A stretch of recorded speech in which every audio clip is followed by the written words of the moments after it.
Hi, welcome back. I hope you had an amazing week. I know I did. And I've been enjoying this time that we've been coming together and working these steps, maybe from a different perspective. But they're the same steps. They work different for each and every one of us. But the premise is the same. And we all have to come to each step and our own understanding of it and how we apply it for ourselves. And what I'm trying to do here is share how I had to get to each step and where it took me. So I hope you enjoy. So this week we're working on step 3, and that is turning our will and our life over to the care of God as we understand it. So the first part of that um, step was turning. For me, that implies I'm surrendering something. If I'm turning over to something other than myself, then that means I'm surrendering. And that's the word that has been attached to this step, at least from my experience. I've seen that.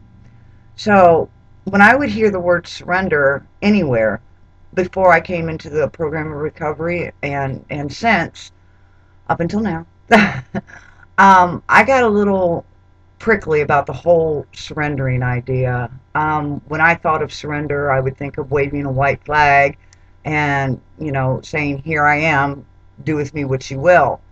And being the controlling woman that I was, that wasn't an option for me, not in my world.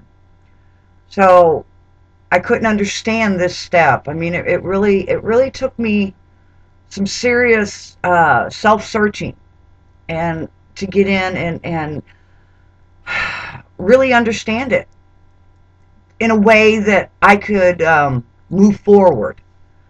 And what I came to understand was by me turning my will, what the step actually means is by turning my will over, it's meaning I'm turning my ego's will over.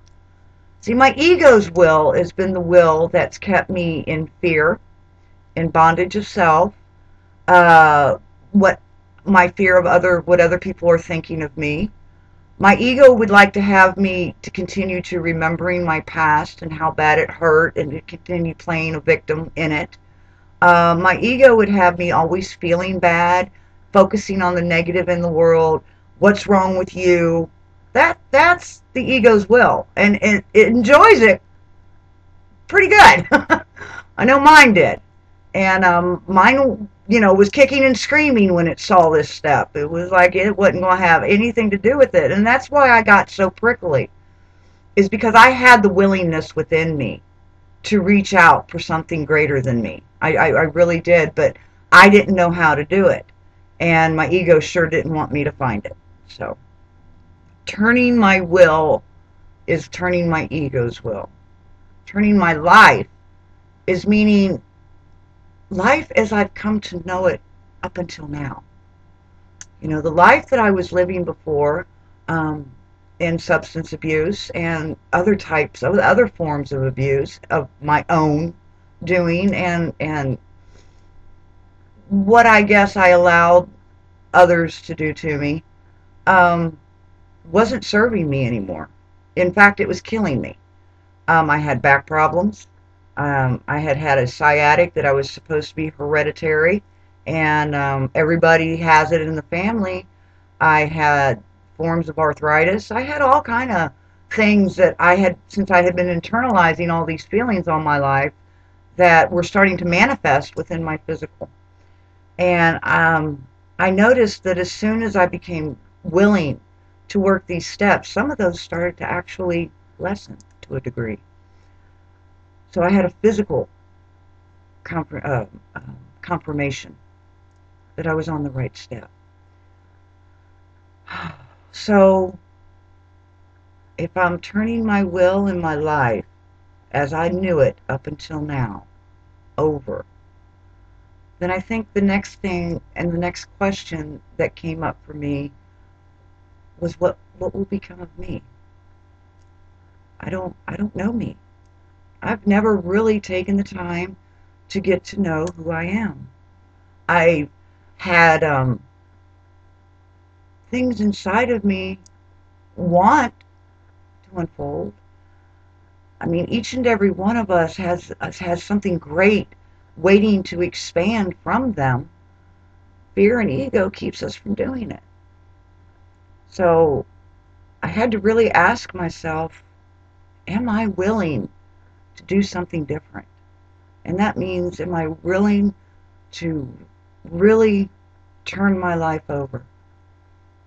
Am I really ready to release what the ego would have me think and to look and experience something different, something greater? And I said yes. I had to. I had to. I was dying. I was dying. I was slowly and silently killing myself. You know, not just with the drugs and the alcohol, but in my self-loathing, in my fear, in my victimhood. I was killing myself, and I was shrinking deeper and deeper into an existence of hell. And I no longer wanted to live in hell. So, yes, I said yes. The next question I had to ask myself was, what God do I believe in? The God I came to understand from my upbringing was very fearful and very vengeful, and I didn't want that. I experienced enough of that within myself and in the world that had been around me that I realized that was the last thing I was going to do was here. You can have me to cast me into hell and, you know, condemn me for eternity. That wasn't going to happen. But something inside of me kept telling me there's something better. There's something better. I could feel it. I could hear it. You know, I could hear it screaming over the voice of my ego. Michelle, pay attention. Look inside. All you need is right there within you already. Don't let the illusion tell you something different. So when I took this step, I started asking myself, what is God? And what I came to realize is God itself is life. And it wanted to express itself through me in wonderful ways. It wanted to have me allow it to come forth and unfold. It wanted me to experience this human existence in wonder and in amazement. And ever since I've taken this step, this is how my life has started to unfold.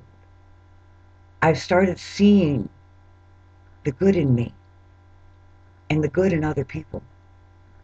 I started experiencing what they call spiritual experiences.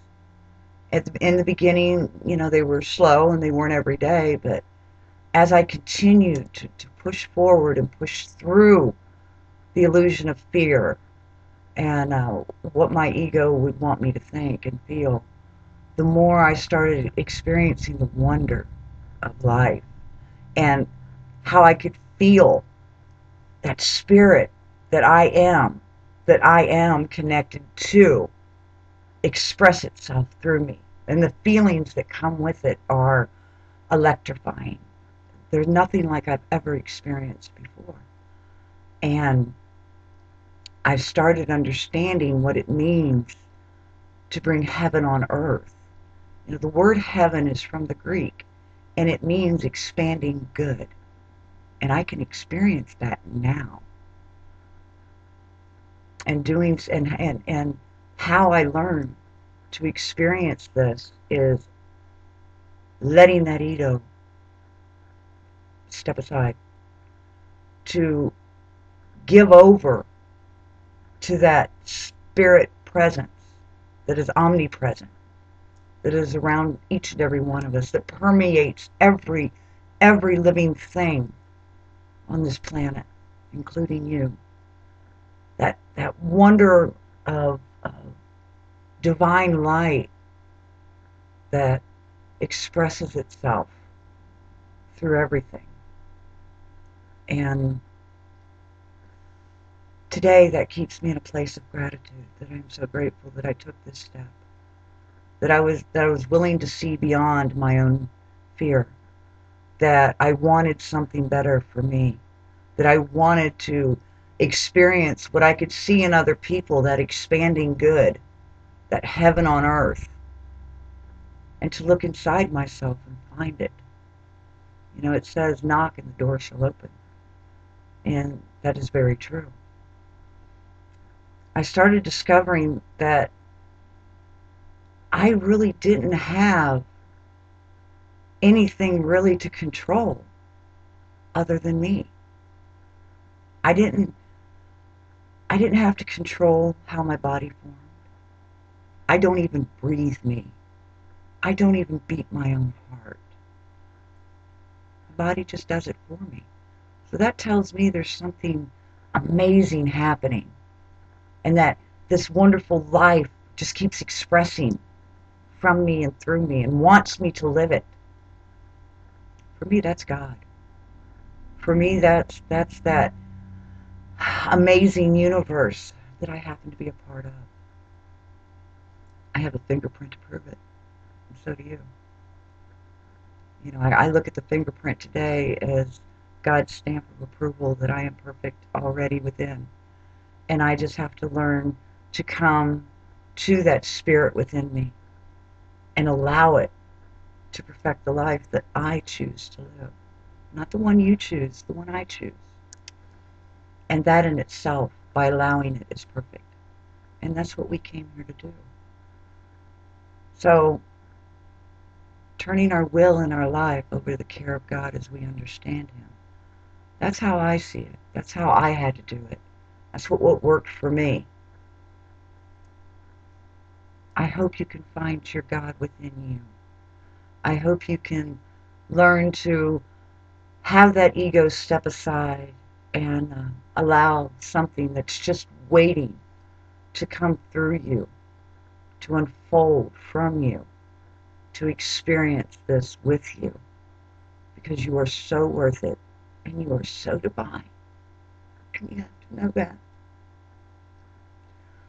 So this week, start asking yourself, if you can, what does it mean to turn your will and life over to a care of God as you understand it? Not as someone else does, but as you do. Because you're beautiful. And I'm grateful to be a part of your life. Thank you for sharing this day with me. And I will see you again next week. Happy seeking. Bye.